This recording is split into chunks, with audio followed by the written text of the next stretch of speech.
दोस्तों नमस्कार। जय हिंद जय भारत। नाम रमेश सिंह, ठगी पीड़ितों की आवाज़ संगठन का राष्ट्रीय अध्यक्ष, संगठन का संस्थापक आज फिर आप लोगों के बीच में उपस्थित हुआ हूं। दोस्तों कुछ अच्छी और लेटेस्ट खबरें आ रही हैं। देखा जाए वहीं पे विभिन्न चिट फंड कंपनियों, क्रेडिट कोऑपरेटिव सोसाइटी को लेकर के कुछ अच्छी खबर भी हैं और ये धैर्य और पेशेंस की वजह से शायद आपको अच्छी खबर मिल पा रही है। साइंस सिटी की तरह कल्पतरू ग्रुप के निवेशकों की जमा पूंजी होगी वापस। ईडी संपत्ति को जब्त करने के बाद देखा जाए अदालत से लेगा अनुमति। लखनऊ साइंस सिटी घोटाले के निवेशकों की तरह मथुरा के कल्पतरू ग्रुप के निवेशकों की जमा पूंजी वापस कराई जाएगी। परिवर्तन निदेशालय ईडी के अधिकारी कल्पतरू ग्रुप की 300 करोड़ की कीमत की संपत्ति को जब्त करने के बाद मनी लॉन्ड्रिंग एक्ट के तहत बिना सुनवाई पूरी हुए निवेशकों की कमाई को वापस करने के लिए अदालत की अनुमति लेंगे। संपत्ति को नीलाम कर निवेशकों की रकम लौटाई जाएगी। बता दें कि ईडी द्वारा कल्पतरू ग्रुप की करीब 85 करोड़ रुपए की संपत्ति को जब्त किया जा चुका है, जबकि 200 करोड़ रुपए की कीमत की अन्य संपत्तियों को जल्द ही जब्त करने की कवायद जारी है। इन संपत्तियों के दस्तावेज ईडी के छापे में मिले हैं। इसके बाद इनकी खरीद फरोख्त पर रोक लगाने के लिए संबंधित जिलों के रजिस्ट्री कार्यालयों को सूचित कर दिया गया है। वहीं छापे की जद में आए बिल्डर शिवम अग्रवाल और प्रखर गर्ग, प्रॉपर्टी डीलर हरेंद्र तरकर, रामवीर तरकर और एजेंटों को जल्द तलब कर पूछताछ की जानी है, जिसमें कई अन्य संपत्तियों की जानकारी भी मिलने की उम्मीद है। दरअसल जांच में सामने आया है कि निवेशकों से जुटाई गई रकम को कंपनी के संचालकों ने 70 सेल कंपनियों में ट्रांसफर कर दिया। बाद में उनकी फर्जी अनुमति पत्र अथॉरिटी लेटर के जरिए खरीद फरोख्त की जा रही थी। दोस्तों जहां ये साइंस सिटी के तर्ज पे कल्पतरू की प्रॉपर्टी अटैच कर सेल आउट करके निवेशकों के भुगतान की तैयारी ईडी ने कर दी है, वहीं दोस्तों देखा जाए जो समीर अग्रवाल की क्रेडिट कोऑपरेटिव सोसाइटियां हैं, चाहे वो एलजीसीसी हो, चाहे ह्यूमन्स हो, चाहे एलजीसीसी हो, चाहे एसएस हो, चाहे विश्वास हो या अन्य जो इनकी हैं, उसको लेकर के भी भुगतान का वही तय। हम लीगल प्रोसेस की बात करेंगे। जनवरी में जो रजिस्ट्रार अपनी रिपोर्ट हाई कोर्ट को देंगे उस तो है ही है, उसी के आधार पे। लेकिन इसके पहले बता दें जो निवेशक काफ़ी ऐसी स्थिति में हैं जो कि कहीं ना कहीं उग्रता उनकी देखने को मिल रही है और ये शायद उनके भुगतान के लिए में जो है बाधा ना बन जाए, मुझे तो यही डर लगता है। लेकिन जो शांतिपूर्वक, जो विधि सम्मत तरीका है, अगर उस तरह से ये लोग आवेदन करेंगे तो इनका भुगतान निश्चित होगा। और जो उग्र होकर के और शांतिकूल होकर के नहीं होंगे और उग्र होकर के जैसे जबरन लिखाया जा रहा है, मामला कोर्ट में जाएगा और कोर्ट में जाएगा तो आपका पैसा 10 साल में मिलेगा, 20 साल मिलेगा, कुछ पता नहीं है।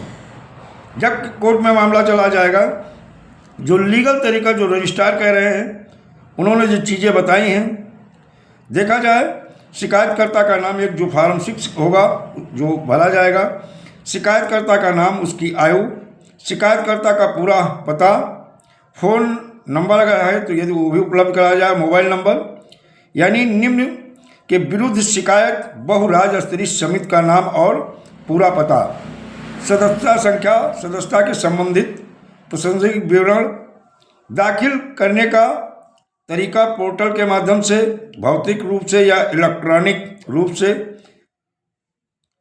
या उपयुक्त विकल्प पर निशान जो फॉर्म आएगा 6 उसके माध्यम से शिकायतकर्ता द्वारा बहुराज्यीय सहकारी समिति को पहले से की गई शिकायत का अगर किसी प्रकार का आपके पास ब्यौरा है, अगर इससे चाहे एलयूसी हो या ह्यूमन्स हो, multi state credit cooperative society का, तो शिकायत की एक प्रति भी संलग्न करें। क्या ऐसी शिकायत को अस्वीकार कर दिया गया था या ऐसी शिकायत की तारीख से 1 महीने के भीतर कोई जवाब प्राप्त नहीं हुआ था? क्या शिकायतकर्ता बहुराज्य सहकारी समिति के उत्तर से संतुष्ट है या नहीं? क्या शिकायतकर्ता बहु राज्यीय समिति के ऊपर के 1 माह के भीतर की गई या जहां कोई उत्तर प्राप्त नहीं हुआ है वहां ऐसी समिति को शिकायत करने की तारीख से 2 माह के भीतर की गई है? तो बहुत सारी फॉर्म 6 में बहुत सारी ऐसी जानकारी आपको मिलेंगी जिसके माध्यम से जिनका समय पूरा होगा वो अपने भुगतान के दावे करेंगे और उनका भुगतान विधि सम्मत तरीके से होगा। बल्कि हम तो केंद्रीय कानून वर्ष 2019 के तहत भी आपके भुगतान के दावे करवाने के लिए, चाहे वो पोर्टल के माध्यम से हो, चाहे आपका विंडो ओपन हो, चाहे भुगतान काउंटर लगा के, उसके लिए लगातार आंदोलन और ज्ञापन और अधिकारियों को लगातार उनके बने जो केंद्रीय कानून है उसके तहत हम मांग कर रहे हैं और उसके लिए भी आश्वासन मिल रहा है। लेकिन जो आप लोग इतना भुगतान को लेकर के जो विधि सम्मत तरीका है, अगर उसको नहीं अपनाएंगे तो जो लोग अपनाएंगे उनका भुगतान निश्चित मिलेगा। जो कोर्ट के चक्कर काटना चाहते हैं वो स्वतंत्र हैं और फॉर्म 6 के माध्यम से रजिस्ट्रार का यानी धारा 84 के तहत मध्यस्थता का भी विषय है या नहीं है वो भी देखेंगे। उसी विषय वस्तु के संबंध में जिसे किसी पिछली कार्रवाई में लोकपाल के माध्यम से सुलझाया गया, चाहे वह उसी शिकायत द्वारा शुरू की गई हो या नहीं, किसी एक अधिक शिकायतकर्ता या विषय वस्तु से संबंधित किसी एक या अधिक प्रश्नों के साथ हाँ या नहीं। उस फॉर्म में बहुत सारे ऐसे लोकपाल से मांगी गई राहत कृपया अपने दावे के समर्थन में दस्तावेज सबूत यदि कोई हो तो उसकी भी प्रतिलिपि लगेगी। जो है संलग्न दस्तावेजों की सूची होगी।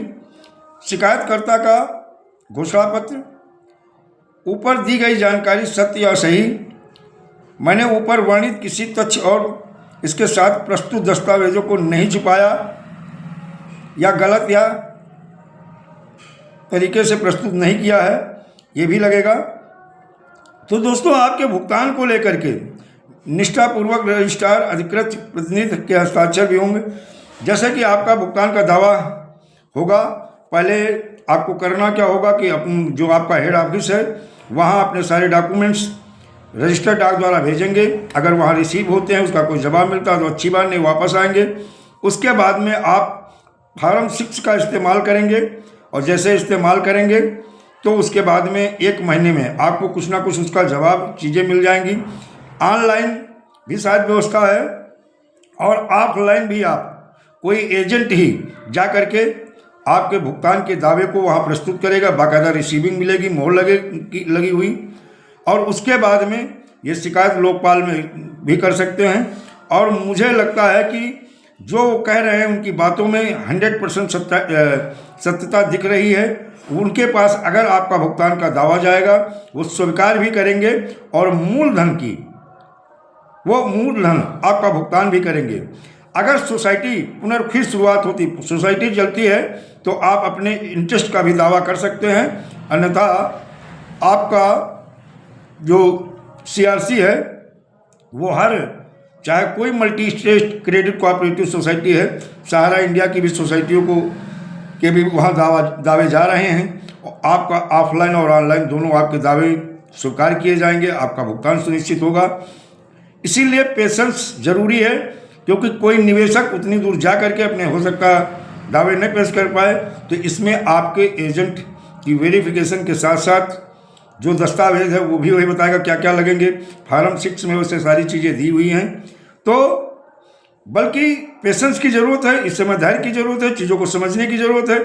जो आप लोग जबरन लिखवा रहे हो ये काम आने वाला नहीं है, कहीं ना कहीं आपके भुगतान में बाधा बनेगा।